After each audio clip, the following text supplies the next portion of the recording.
থাকবে না। তো লাইফটা কিন্তু অনেক ছোট। আমরা এনজয় করব সবকিছু মিলিয়েই আমাদের জীবন। আর ২০২৩ সালে আপনাদের অনেক, অনেক দোয়া এবং ভালোবাসা পেয়েছি আমি আমার জীবনের সবচাইতে বেশি।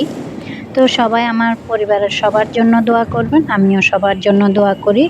তো ২০২৩ সালের রাত একদম সর্বশেষ রাত। যখন ১২টা বাজে তখনই কিন্তু এই আতশবাজি ফোটানো হয়। তো আমার বাচ্চারা তো অনেক বেশি পছন্দ করে, এনজয় করে। আমিও আবার ভয়ও পাই কিন্তু। তো আমার সাথে, সাথে ওরাও দেখেছে আর আমি সেই সাথে আপনাদের জন্য ভিডিও করে রেখেছি। তো আমি যেহেতু ব্লগগুলো শেয়ার করি সেজন্য একটু ভিডিও করে রেখেছি। আমাদের সাথে, সাথে আপনারাও আশা করি এনজয় করবেন, অনেক মজা পাবেন। আর সেই সাথে ভিডিওটি ভালো লেগে থাকলে অবশ্যই লাইক, কমেন্ট, শেয়ার করে দিবেন। আপনাদের একটা লাইকে কিন্তু অনেক, অনেক ভিডিও বানানোর জন্য উৎসাহ কাজ করে।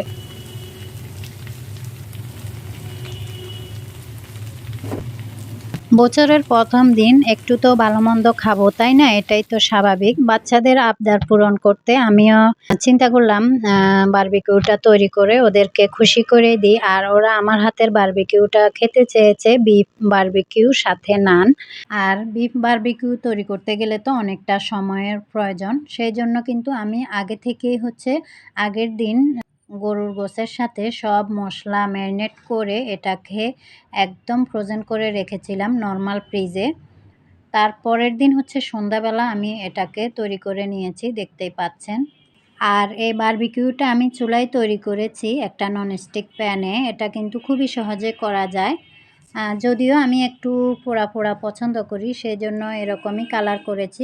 আর মাংসগুলো কিন্তু একবারেই সফট করে ফেলেছি। চুলার আঁচ লো হিটে রেখে এটাকে সময় নিয়ে ধৈর্য ধরে আস্তে, আস্তে একদম সফট করে নিয়েছি যাতে করে বাচ্চারা খেতে পারে আরকি। আর সেই সাথে ছিল নান। আর নান দিয়ে এই বারবিকিউ কিন্তু অনেক বেশি মজাদার হয়ে থাকে। তো খুব বেশি কিছু তৈরি করি নাই, সিম্পলভাবেই করেছি আরকি। আর এখানে আমি কেক বসিয়ে দিয়েছি। হুট করে আমার মাথায় আসলো আমি সেই সাথে একটা ডেজার্ট হিসাবে কেকও রেডি করে ফেলি।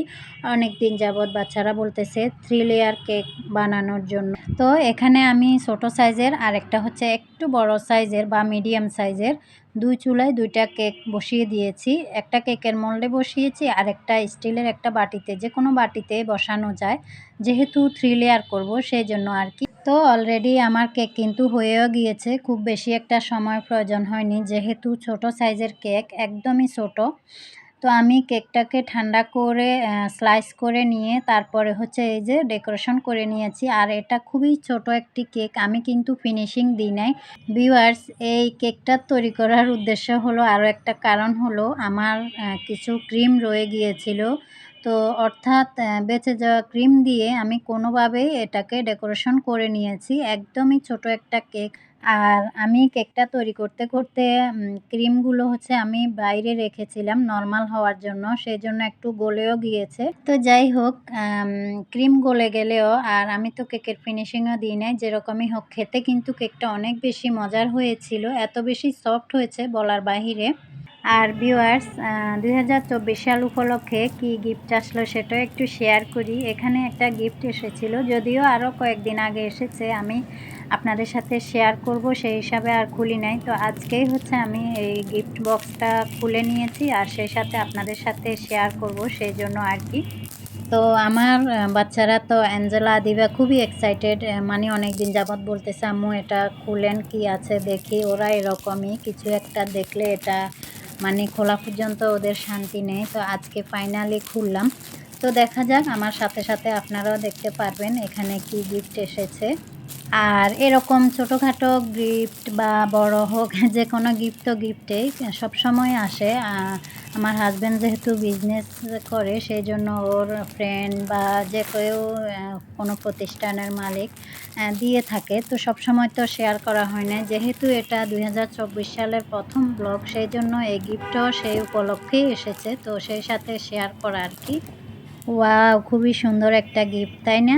এখানে একটা চাবির রিং দিয়েছে আর একটা কলম মনে হচ্ছে, হ্যাঁ, আর একটা ক্যালেন্ডার। যেহেতু ২০২৪ সালের গিফট সেজন্য আমরা আগে থেকে কিছুটা ধারণা করেছি এরকমই হওয়ার কথা। তো যাই হোক, গিফটটা অনেক বেশি সুন্দর হয়েছে আর কলমটাও কিন্তু অনেক সুন্দর। আমার তো খুবই পছন্দ হয়েছে। যদিও আমার আম ২ মেয়ে ২ টা গিফট অলরেডি নিয়ে নিয়েছে। তো যাই হোক, আর ক্যালেন্ডারটা অনেক বেশি কাজে দিবে, টেবিলে রেখে দিব। তো এরকম গিফট পেতে কিন্তু সবারই ভালো লাগে। তো ভাইকে অনেক, অনেক ধন্যবাদ। ভাই যদি ভিডিও দেখে থাকেন, আমার হাসব্যান্ডের পক্ষ থেকে আপনাকে অনেক, অনেক ধন্যবাদ এই গিফট দেওয়ার জন্য। অনেক সুন্দর হয়েছে গিফটটা। আর হ্যাঁ, গিফটটা কেমন হয়েছে আপনারাও কিন্তু কমেন্টের মাধ্যমে অবশ্যই জানাতে ভুলবেন না। একটা কমেন্ট তো করতেই পারেন, তাই না? এত কষ্ট করে একটা ভিডিও বানাই আপনাদের জন্যই তো।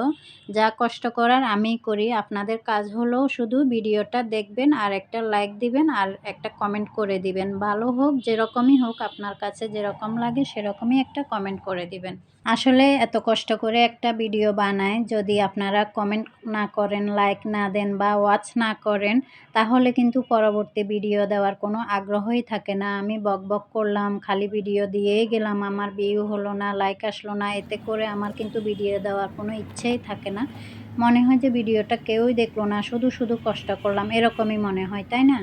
তো যাই হোক, আজকে মনে হয় অনেক কথা বলে ফেললাম। ভুল ত্রুটি হলে অবশ্যই ক্ষমা সুন্দর দৃষ্টিতে দেখবেন। আর ভুল তো মানুষেরই হয়, ভুল থেকেই কিন্তু শিখে।